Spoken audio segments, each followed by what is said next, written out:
Right, welcome back guys. Want your first time here? I'm Vision Hero Barnett here for you guys in our video. Today I'm giving you guys my review for The Walking Dead Season 11 Episode 10, New Haunts. Now after walking this, I'm your instant. Don't forget to hit subscribe button down below, hit that bell icon. Anyway, we don't miss any more Walking Dead content from me moving forward. Now let's begin. So episode 10 is a Commonwealth, centric story arc. Now, I really like that we finally got into the Commonwealth story. It's well overdue, and I'm really glad what we got. I will say this isn't like a great episode. I think it's more of your, once a week episode. It was an okay episode. I'm not complaining. I'm not saying it's bad like last week's episode where I said it was bad. I'm just saying it's an okay episode, and I really did enjoy it. Now, first off, I want to talk about Carol. Because for any comic readers, we all know that Carol was killed off a long time ago in the comics, and she wasn't here for the story arc. So I was very curious to see how they would interpret her story here.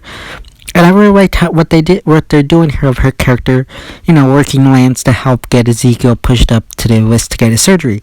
I really enjoyed that. It makes sense for her character. It makes sense for the story.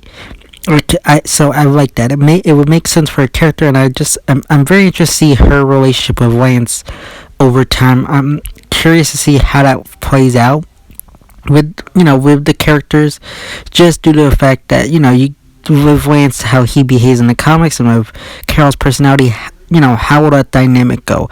It's just something I'm very curious to play out, and I really like what they're doing here with the story.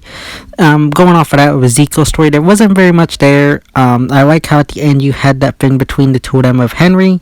Nice little thing there, nice little throwback. A little cute moment in the beginning with him and Jerry's kids, doing a reference to Shiva. That was a really cute moment there. Really did enjoy that. I like what they did with Judith and her friend in this episode, making that little friend at the record place. Really nice touch there. And then you got her, bonding with Daryl. I really like what they're doing with Daryl, with him being there with her and RJ. Really great stuff there. And I like how she brought up the whole one in an allowance. That was a cool little thing there. I really like how they're incorporating more everyday things into this life that someone like Judith wouldn't have ever experienced. It's something different, and I really like how they're incorporating that stuff. Then you got the story with Daryl and Rosita training to become Commonwealth soldiers, and I really like what they're doing here. It incorporates both their characters very well with their fighting background and everything. With Rosita, I think she had like a military medic background. I can't remember. I think it's something along those lines. So that was really cool how they incorporated those things into the story here. So that was nice. You get to see the two of them training, and then you get some moments with Daryl and Sebastian. Sebastian just being an asshole to Daryl, and I like how they're building that tension up with our characters with, Sebastian, because you had him and Eugene have a scuffle. Now you're having tensions rise between him and Daryl, so I really like that. And I really did what they did with Mercer with Daryl this episode. I know originally I was questioning the actor's ability in the beginning, but I think Michael Shaw does a great job as Mercer. So I think he's done a great job here. But then we move forward towards the middle/end of the episode, where you got the big masquerade or ball at the town hall, I would say, where we get introduced to Pamela Milton, which first off I want to say the actress plays a good role here. She really fits the part. I think they did great casting there. But you got while they're at this party, while the party's going on, you got the soldier that we saw from the bonus episode. I think it was Splinter.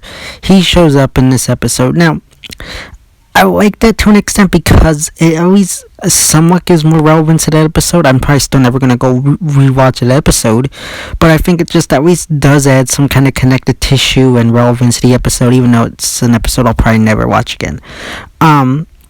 So yeah, I like that. So he was demoted due to his scuffle with Princess and everything there, so he's no longer a Commonwealth soldier and is pretty much a busboy.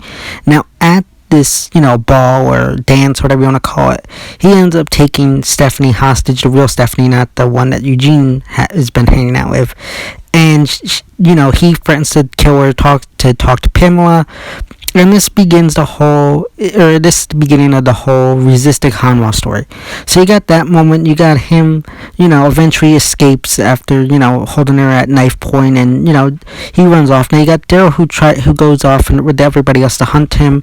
He finds this guy, and you got Daryl who gives him this speech about, just calm down, you don't want to kill yourself, you have a family, you don't want to abandon them. And I really liked that speech. The speech that Daryl gave this guy gave me really good Rick vibes. It reminded me like of a speech that Rick would have gave. So I really liked that. It was a very well done speech. So I really liked that. Good points there for me. But again, he ends up surrendering. You got Daryl, who turns him over to Sebastian to turn him back into his mother. And you got him who's returned. And you got him who's dragged out of the meeting after being brought back to Pamela Milton, and he does this like whole big speech about resisting the Commonwealth and all that.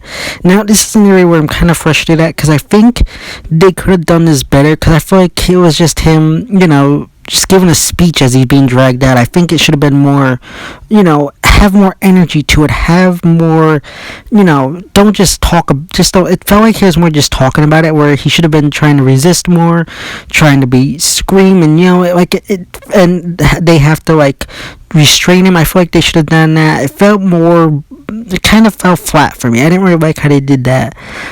So I do have to take off points there. And you got Pamela Milton, who questions Lance Hornsby because you got this guy who says there's more people like me who resist the Commonwealth. So she's questioning if this guy is true or not, and it goes there. And then you do another flash forward towards the end of the episode. Well, first I want to talk about, because you do got Rosita, who does go question Magna, because she's there now at the Commonwealth. She's a busboy too, or whatever, and she says that she agrees with this guy. There's this place, it's nice, but there's there's not a whole, I feel like they're setting her up to take Dwight's story arc, because she's having those same faults, like, this place seems like a nice place, but we got to be careful in a way. So I like that. Also, on the notion of that, we did get some scenes of Connie and Kelly. Not much. We did find out that Connie does have some kind of connection with the history of Pamela Milton, so that's definitely interesting there. Curious to see where that goes.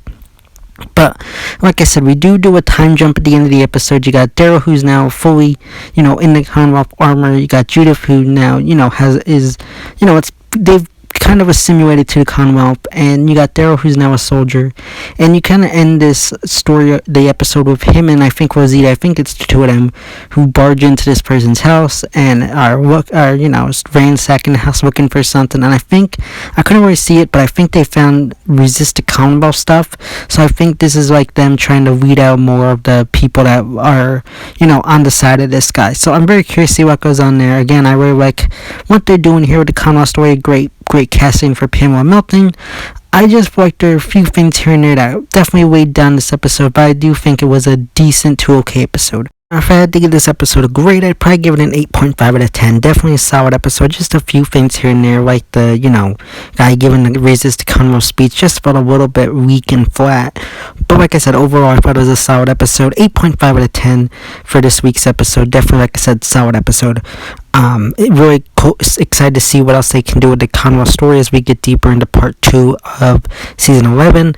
And just overall, I think it was definitely a good start off to the Commonwealth story. I know they kind of did stuff with the Commonwealth story, but I feel like right now we're really going to start getting into the thick of it with the Commonwealth story. So I'm very excited to see what they do here with the story.